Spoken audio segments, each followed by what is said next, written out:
Sorry, sweetheart, this table's for family only. My mother smirked as she pointed me to a fold-out chair by the trash can. Everyone laughed. But when the $4,600 bill came and the waiter looked at me, I smiled and said, "Not my table."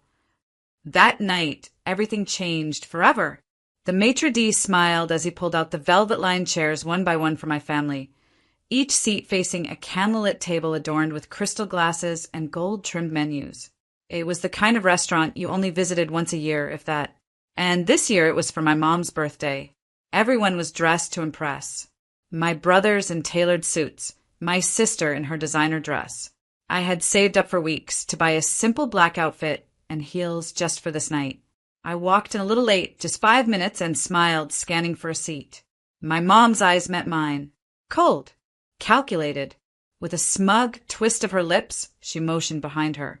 "Oh, sweetheart," she said, loudly enough for the whole room to hear. "This table's for family only." I blinked. Confused. She pointed to a lonely fold-out chair. One of those cheap, creaky metal things. It sat awkwardly beside a service station, right next to the swinging kitchen door and a trash bin. Laughter bubbled from my siblings. My aunt covered her mouth like she was trying to hide a giggle. My dad didn't even look up. I stood there for a second, heart pounding, face burning, waiting for someone, anyone, to say it was just a joke.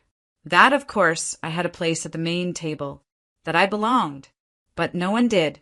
I nodded, bit my lip, walked over, and sat on the cold chair without a word. My view was of a stained wall and a busboy emptying food scraps. Behind me, I heard the clinking of glasses and loud laughter. Not once did anyone ask if I was okay, or if I even wanted a menu. I smiled at the waiter when he passed, ordered sparkling water, and sat there, blinking back tears, pretending the sting in my eyes was just from the smell of bleach and garbage. That night, something shifted in me. I didn't know it yet, but that chair, that exact moment, it wasn't my humiliation. It was the beginning. They say you never forget the way your mother looks at you.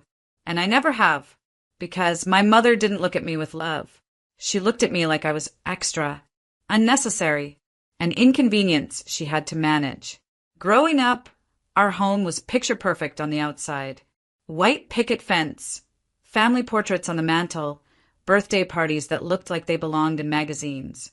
But behind those glossy smiles, the truth festered like a wound. My siblings were stars. My older brother, Nathan, was the golden boy, straight A's, football captain, the pride of the family.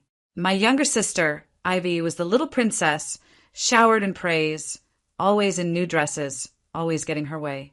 And me? I was the helper, the one who set the table, cleared the plates, ironed the uniforms, ran the errands. I wasn't asked, I was expected. If I complained, my mom would smile that cruel little smile and say, "Be useful, Ria. You don't have much else going for you, do you?" And if I looked to my dad for help, he'd glance at his newspaper, shift in his chair, and pretend he didn't hear. Silence was a specialty. I remember once I made a handmade birthday card for my mom. I was maybe 7. Spent hours coloring it, writing a poem inside, cutting tiny paper hearts to glue around the border. She opened it, looked at it for half a second, and set it aside like it was a receipt. No smile. No thank you. That same night, Ivy gave her a cheap necklace she picked out with Dad's help, and my mom cried like she'd just received a diamond from heaven. I never stopped trying, though. I worked harder in school, hoping someone would notice. I got a part-time job at 16 to buy my own clothes, thinking maybe independence would earn me their respect. But all it did was make me invisible in new ways.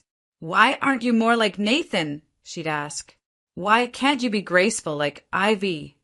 It wasn't just favoritism. It was a slow, constant chipping away, until I stopped asking for love and started measuring my worth by how much I could endure.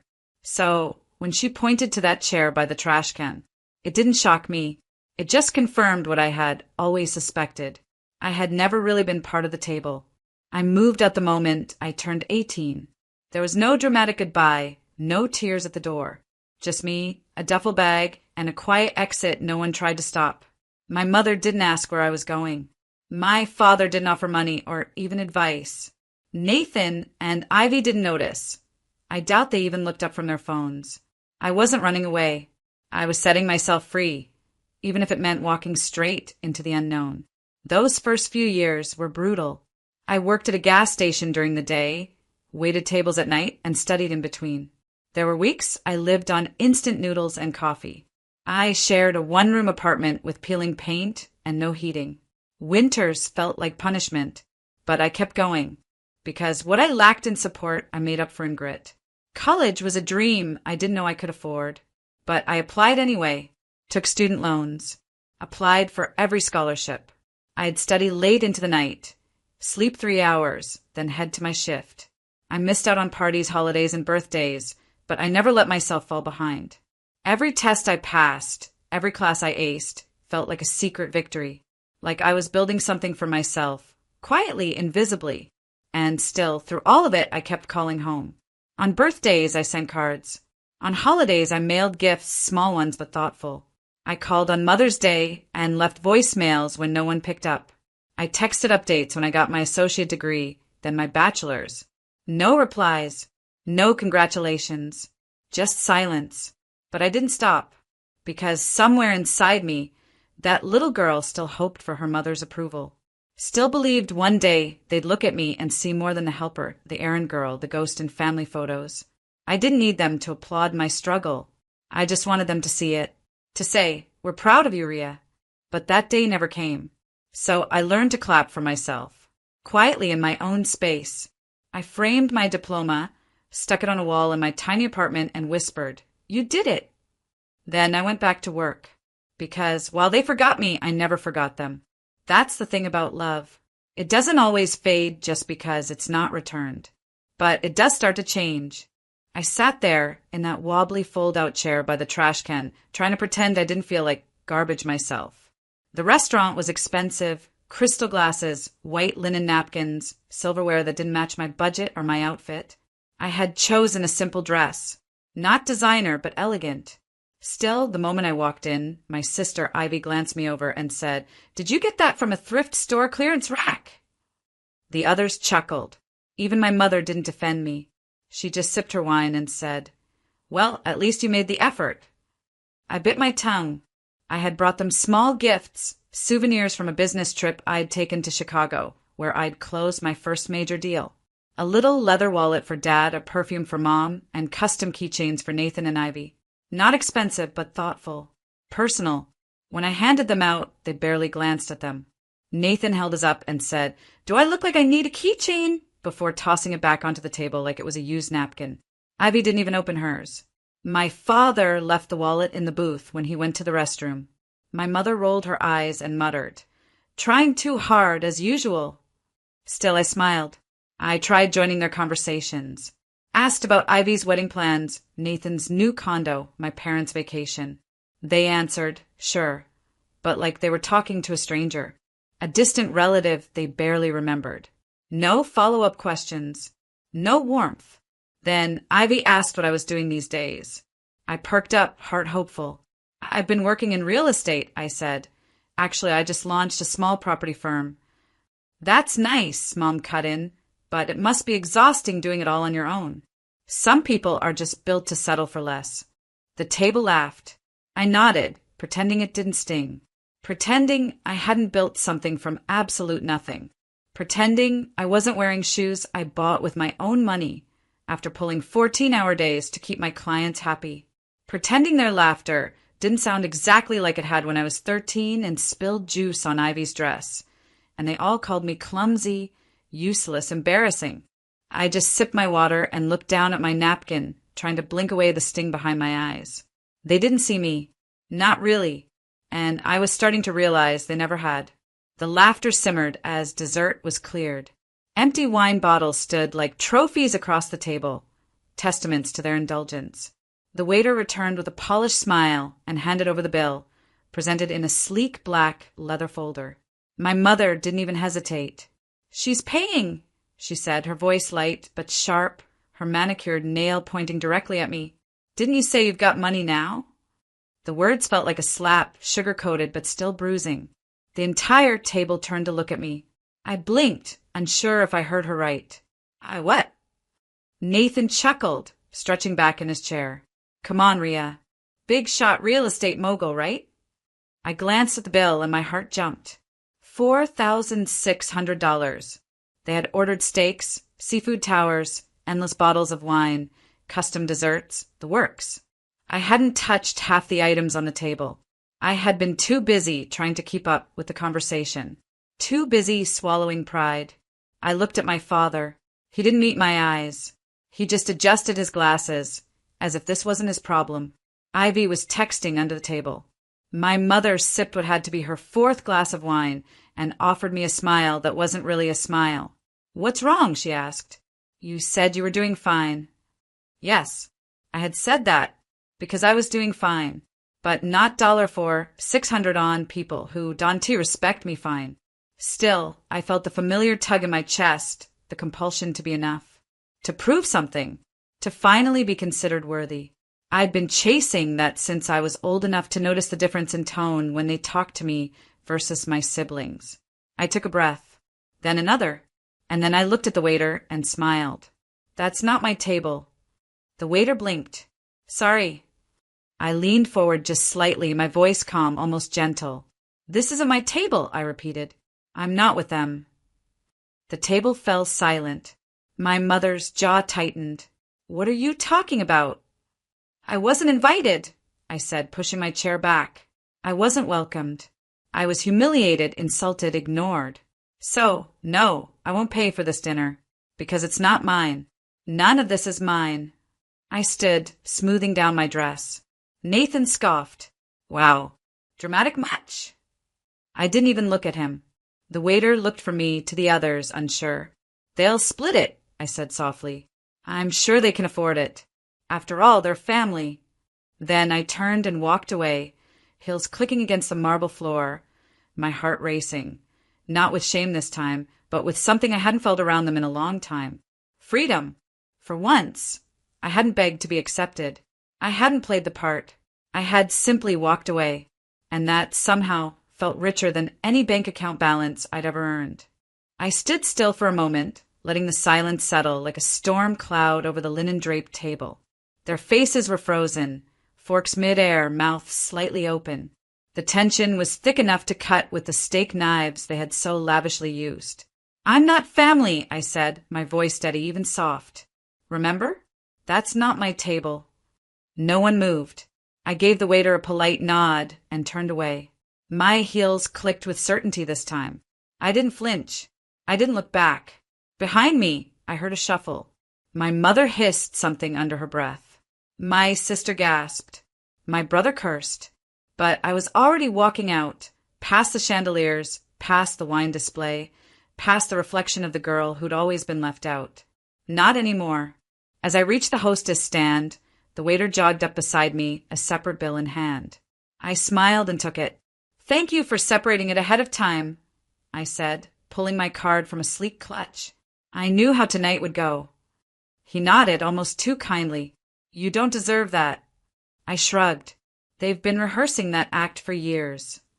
I tipped generously, enough to make his eyes widen. "Split the rest evenly," I said, motioning to the chaos I'd left behind. "They're family, after all." As I stepped outside, the crisp air hit my skin. It felt like the first deep breath after years underwater. I didn't cry. I didn't second guess. Inside, I could imagine the scramble, the confused calls for the waiter, the arguments, the way my mother would twist it all later to make herself the victim. But that wasn't my concern anymore.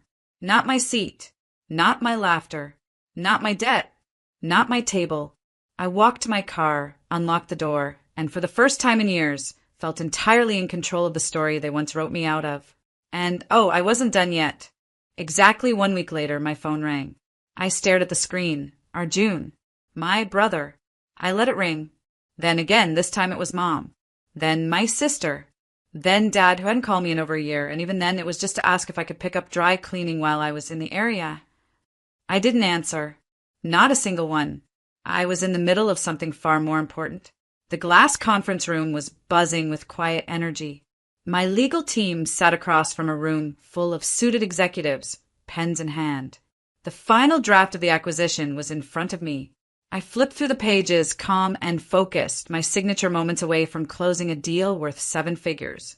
My small but mighty startup one I'd built from scratch between night shifts and student loan payments, was being acquired by a national brand. My platform had taken off. Investors saw the potential. But more than that, I saw myself. Fully. Finally, my phone buzzed again. This time a message popped up. They'd charged our cards, but it wasn't enough. Restaurant filed a report. So we dined and dashed. Can you call me back? Arjun. I didn't. They thought I'd pick up because I always had. Because I always bailed them out, cleaned up their messes, quietly swallowed the shame they fed me at every gathering. But that Ria? She no longer existed. The truth is, I had anticipated this.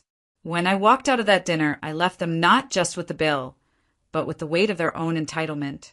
They thought they were punishing me with that fold-out chair. They didn't realize they were handing me the microphone. Another message came in. Mom says you owe us an apology. You embarrassed us in public. What kind of daughter does that? I nearly laughed. Apology? What kind of mother mocks her child and sits her next to garbage? What kind of family laughs at one of their own just because she wore a dress from clearance and not couture? My pen hit the final page. I signed. I smiled. My life, my real one, had just begun. Later that night, I opened my email. Dozens of missed calls. More messages. One even read. We were going to invite you to Mom's anniversary dinner. But maybe next time don't be so sensitive. Sensitive. That's what they always called me when I cried after being excluded.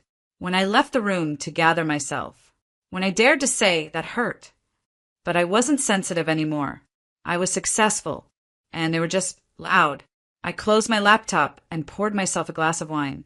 Outside, the city lights shimmered against the skyline, and I raised my glass to the silence around me. It was the first time it didn't feel lonely. It felt earned. They needed me now, but I was finally too busy needing me. The wind on the rooftop was just perfect, not too cold, just crisp enough to remind me autumn had arrived. Golden string lights danced overhead, and jazz hummed from a live trio in the corner. The skyline stretched behind us, bold and breathtaking. But the best part wasn't the view. It was the table. A long, elegant table covered in white linen, fresh flowers and gold-trimmed plates. 20 seats, every one of them filled with someone who had seen me, valued me, chosen me. No one here smirked when I spoke. No one laughed at my outfit or asked why I thought I deserved a seat. Because here I belonged. Across from me sat my co-founder, Ava. She raised her glass with a grin. To the woman who closed a deal and a door in the same week. Laughter rippled around the table. My mentor, Mr. Kaplan, nudged my elbow.